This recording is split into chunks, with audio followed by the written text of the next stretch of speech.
I heard that south of the capital city there thrived a menagerie of mountains amassed, east and west, bordering both seas. I struggled to delve into all, both great and small. The mountain classic and other geographical works are confused and vague without oral traditions. So, collecting my phrases, I tried writing an abstract, but knew each point recalled meant a thousand forgotten. I should have stopped, but truthfully was unwilling. So roughly I recount now only things I saw.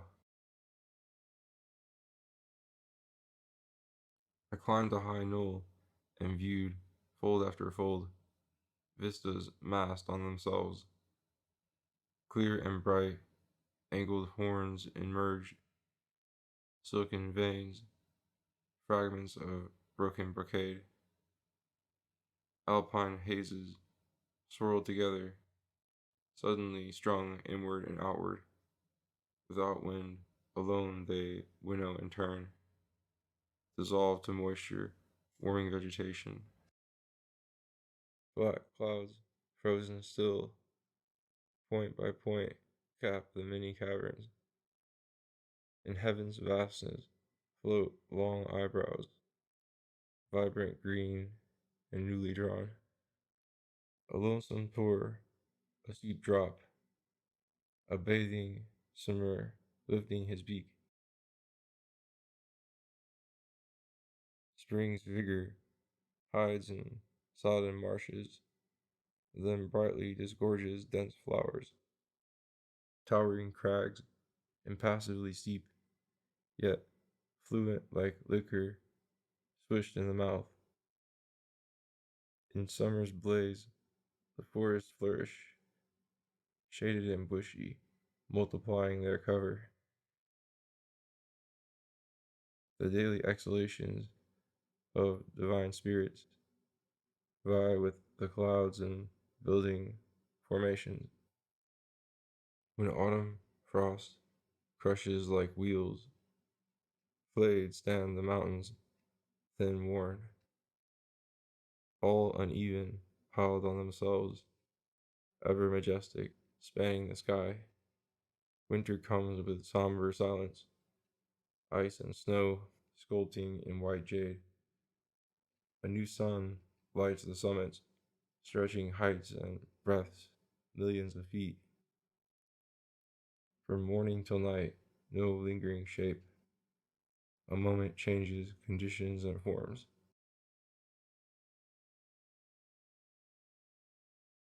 Great clarity commands the southwest, straight up, unflanked by seconds, defending the capital, matching its element, dividing the house, holding south and center. Roaming in leisure, it passes the southwest, reproach and censure, sinks in northwestern bogs. Empty, vacuous, shivering and fearful, the wind's force bites like an arrow. On the austral side, the sun almost burns. On the boreal, hail jumps in confusion.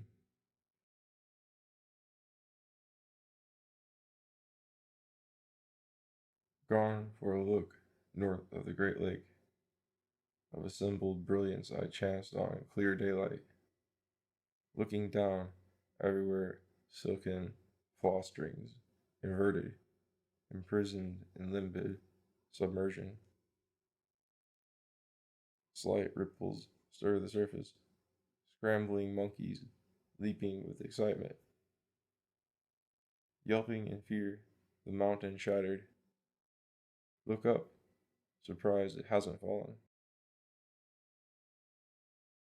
Once before, I passed the villas of two, dust covered and squalid was in plateau, climbing high up steep trails. Suddenly I saw a wealth of views, on and on, almost infinite. peaks and plateaus running together, irate at thought to cleave them apart, whose covering and concealing I could not forgive. In the river spirit, or O's sons, came peddling their services, certainly I would buy them. Yet still I wonder if the Maker's intent was not to preserve his natural creation. Human power can push and move, but fears the rebuke of thunder and lightning. Climbing upward, arms and legs give out. Stranded, exhausted, I reach a well-like hollow. Confused, I strain to lift my head, hemmed in by earthling clods, my ignorance mounts. The majestic forms die, lost in isolation. The near and new block the far and old. Bound to my office, counting the days. I wanted to go on, but could not return.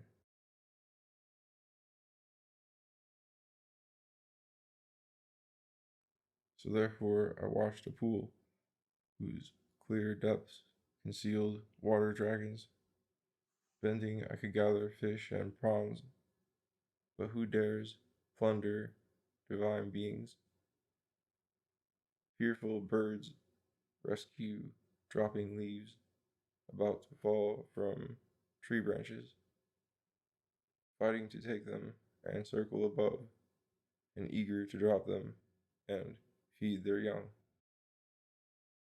Looking backward off the returning road, the towering trunks emerged strong again. Sighing admiration, I think it is strange.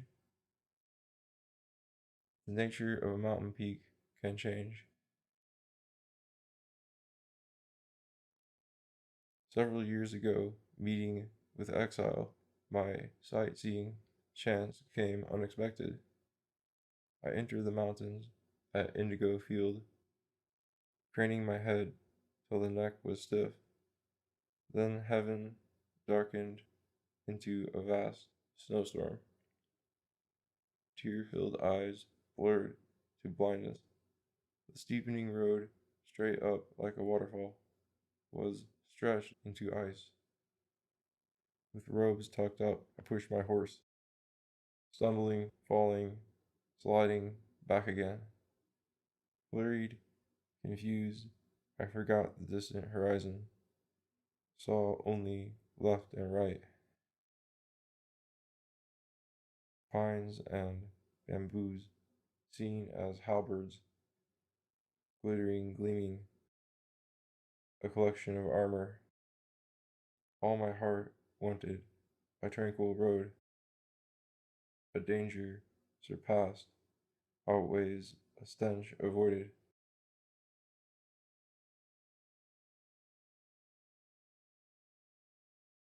Yesterday I met with clear skies, and an old wish was happily fulfilled. Climbing up high, I reached the summit, quickly bolting squirrels and weasels scattered. Before and below, opening wide, scattered and strewn, corrugations piled up. Some joined like marriage, or constrained like combat, or relaxed like lying prostrate, or alert like startled pheasants, or dispersed like broken tiles, or guided like spokes to the hub, or floating like boat travel, or direct like horses running, or backed off like enemies, or face to face like partners, or confused like bamboos germinating, or swollen like cauterizing moxa, or disarrayed like the lines in a sketch, or sinuous like the great seal script, or mesh like star configurations, or dense like hovering clouds, or buoying up like waves, or breaking apart like plows,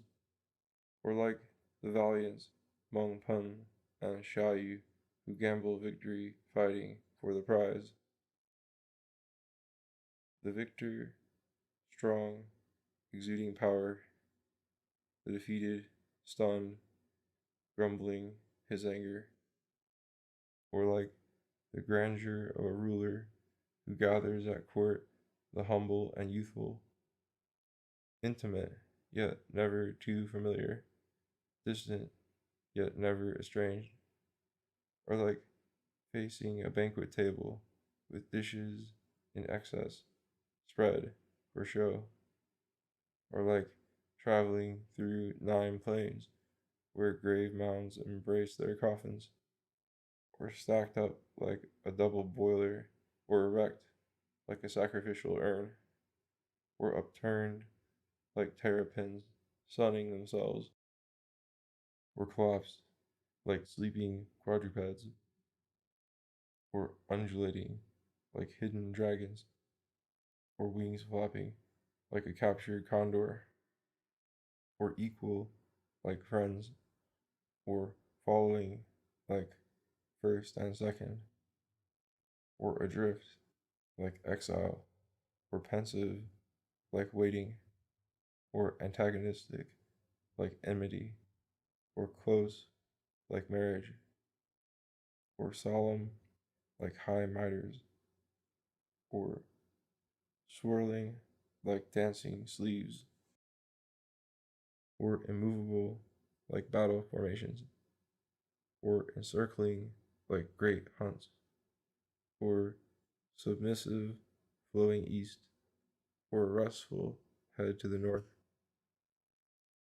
or like the blaze from a roasting fire, or like vapor rising while steaming rice, or moving and not pausing, or left and not gathered, or aslant and not inclined, or slack and not taut, or naked like bald temples, or smoking like a wooden pyre, or like the cracks on tortoise shells, or like the lines of the 8 trigrams, or level on top like po, or broken underneath like ko, elongated like, broken then joined again, unbending like, deserting then meeting again, agape like, fish mouthed gasping from duckweed, sparse like, constellations traversed by the moon,